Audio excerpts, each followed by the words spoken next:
शादी 8-10 साल से ना हो पावत बा और लड़का लगभग 35 से 38 साल के हो गए।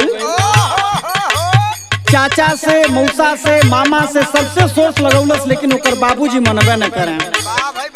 ओकर बाबूजी के मनसा ही रहे कि लड़का के बियाह करब तो पल्सर, अपाची, बुलेट जब ले मिली ना तब ले करब ना। अच्छा तो तीनों मांगत रहे का, पल्सर, अपाची, बुलेट तीनों में से कोनो एक ठे मिले। तो जब जानलस कि दादा हमरे इतना मांग करी है, हमार शादी ना हो पाई, तो लड़का बगल ही के लड़की से कोनो से प्यार करत रहे। अब मामा मौसा सबसे सोच लगा भइल तो जजमान वाला जो पंडित जी रहना, जजमानी के पंडित जी, उनके लगे गए, कहला बाबा पाव लगत ही एक ठे छोट के निवेदन बा। का कहलस?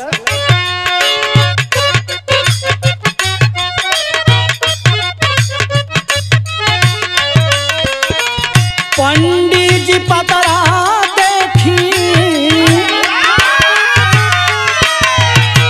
पंडित जी पतरा देखी, लगन धराई देती।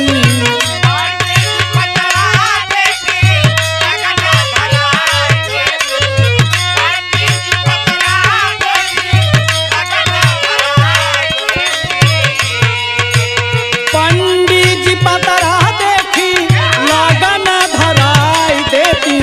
पूजवा के माई से कही के, पूजवा के माई से कही के, शादी मोर कराई देती।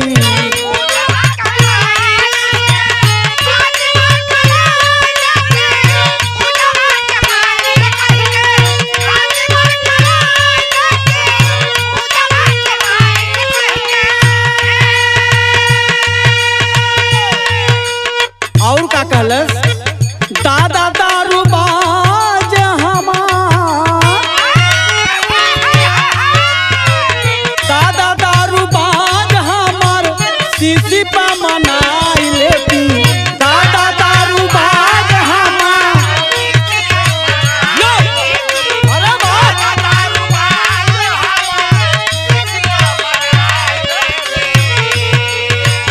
दादा दारू बाज हमार, सीसी पा मनाई लेती। पूजवा के माई से कही के, शादी मोर कराई देती। पूजवा के माई,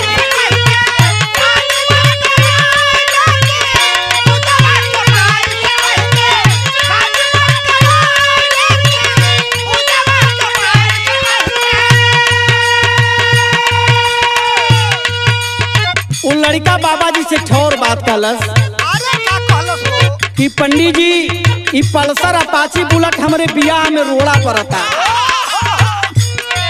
पल्सर या अपाची बाबूजी मांगेला हमारो,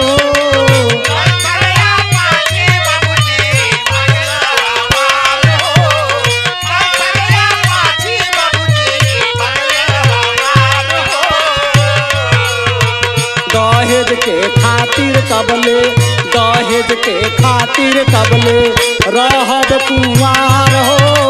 दहेज के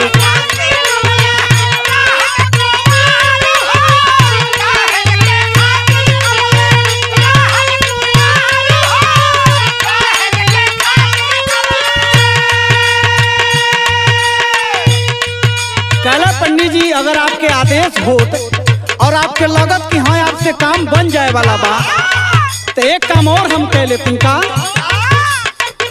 कहती तमामी मौसी, कहती तमामी मौसी, सबके बुलाई लेती।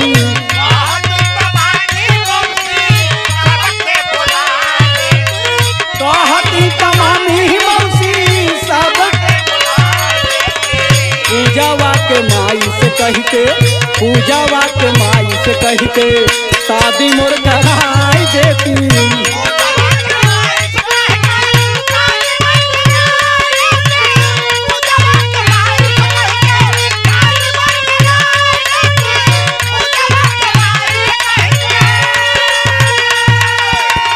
पंडित जी पतरा देखी, पंडित जी पतरा देखी, लगन धराई देती।